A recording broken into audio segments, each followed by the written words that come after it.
വിജയവാഡയിലെ സ്വരാജ് മൈതാനത്ത് doctor BR. അംബേദ്കറുടെ ഒരു പ്രതിമയുണ്ട്. അതിപ്പോൾ എവിടെ ഇല്ലാത്തെന്ന് നിങ്ങൾ എന്നോട് ചോദിക്കുമായിരിക്കും. അങ്ങനെ ആലോചിക്കാൻ വരട്ടെ. ലോകത്തിലെ ഏറ്റവും ഉയരം കൂടിയ ഡോക്ടർ ബി.ആർ. അംബേദ്കർ പ്രതിമയാണ് സ്റ്റാച്യു ഓഫ് സോഷ്യൽ ജസ്റ്റിസ് എന്ന പേരിൽ ഇവിടെ സ്ഥാപിച്ചിരിക്കുന്നത്. സംഭവം പറഞ്ഞറിയേണ്ടതല്ല, തീർച്ചയായിട്ടും നമ്മൾ കണ്ടറിയാവുന്നേ.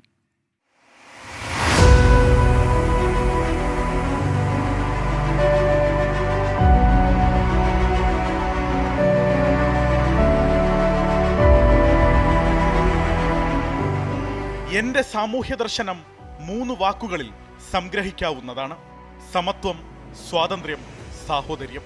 ഇതു പറഞ്ഞ അംബേദ്കർ ഇത്ര കൂടി പിന്നീട് കൂട്ടിച്ചേർത്തു: ഭരണഘടന ആരെങ്കിലും ദുരുപയോഗം ചെയ്യുന്നതായി ദർശിച്ചാൽ അതാദ്യം കത്തിക്കുന്നയാൾ ഞാനായിരിക്കും. Doctor B R. അംബേദ്കർ, ലോകത്തിലെ ഏറ്റവും വലിയ ജനാധിപത്യ രാജ്യത്തിന്റെ ഭരണഘടനാ ശില്പി.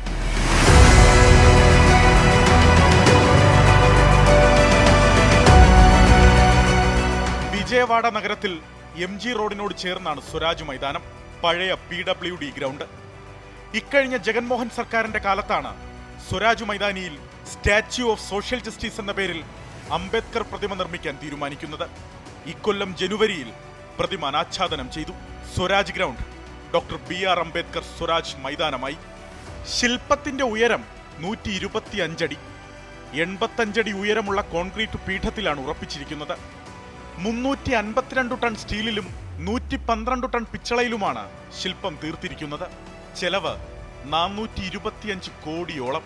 ഭരണഘടന നെഞ്ചോട് ചേർത്ത് ചൂണ്ടുവിരലുയർത്തി മാനം മുട്ടെ തലപ്പൊക്കത്തിൽ നിൽക്കുന്ന ബാബാ സാഹേബ് ജനാധിപത്യ വിശ്വാസികൾക്ക് ആവേശ കാഴ്ച. വിജയവാഡ നഗരത്തിന്റെ 5 കിലോമീറ്റർ ചുറ്റളവിൽ ഏതു കോണിൽ നിന്ന് നോക്കിയാലും ആ തലയെടുപ്പ് കാണാം. അംബേദ്കറുടെ ജീവചരിത്രം കോർത്തിണക്കുന്ന ഗ്രാഫിക്കൽ ചുമർചിത്രങ്ങൾ, ആ ജീവിതം അടുത്തറിയുന്നതിനുള്ള എക്സ്പീരിയൻസ് സെന്റർ, 2000 പേരെ ഉൾക്കൊള്ളുന്ന കൺവെൻഷൻ സെന്റർ, കുട്ടികൾക്ക് കളിസ്ഥലം, സംഗീത ജലധാര, ഫുഡ് കോർട്ട്, നിറഞ്ഞ പച്ചപ്പിനിടയിലൂടെയുള്ള നടവഴികൾ തുടങ്ങി അകത്തും വിസ്മയ കാഴ്ചകൾ ധാരാളം. ജഗൻമോഹൻ റെഡ്ഡി സർക്കാരാണ് ഇതിന് മുഖ്യ കാർമ്മികത്വം വഹിച്ചത്.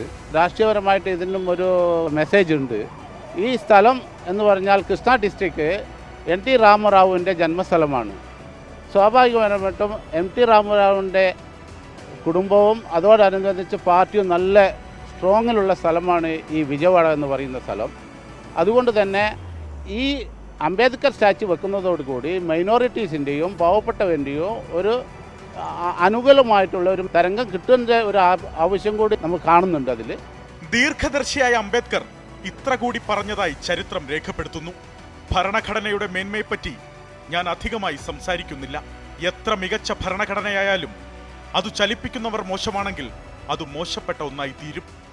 Bhimrao Ramji Ambedkar, doctor B R. അംബേദ്കർ കയ്യിലിരിക്കുന്ന ഭരണഘടന നേരം പോക്കിന് എഴുതിയതല്ല എന്ന് ഇന്ത്യ മഹാരാജ്യത്തെ ജനങ്ങളെ ആവർത്തിച്ചാവർത്തിച്ച് ബോധ്യപ്പെടുത്തിക്കൊണ്ടിരിക്കുന്ന മഹാമനുഷ്യൻ. വിജയവാഡ നഗരഹൃദയത്തിലെ ലോകത്തിലെ ഏറ്റവും ഉയരം കൂടിയ അംബേദ്കർ പ്രതിമയ്ക്ക് മുന്നിൽ നിന്നും ക്യാമറാമാൻ അഭിലാഷ് തൊഴുവൻകോടിനൊപ്പം അലക്സ് റാം മുഹമ്മദ്, 24.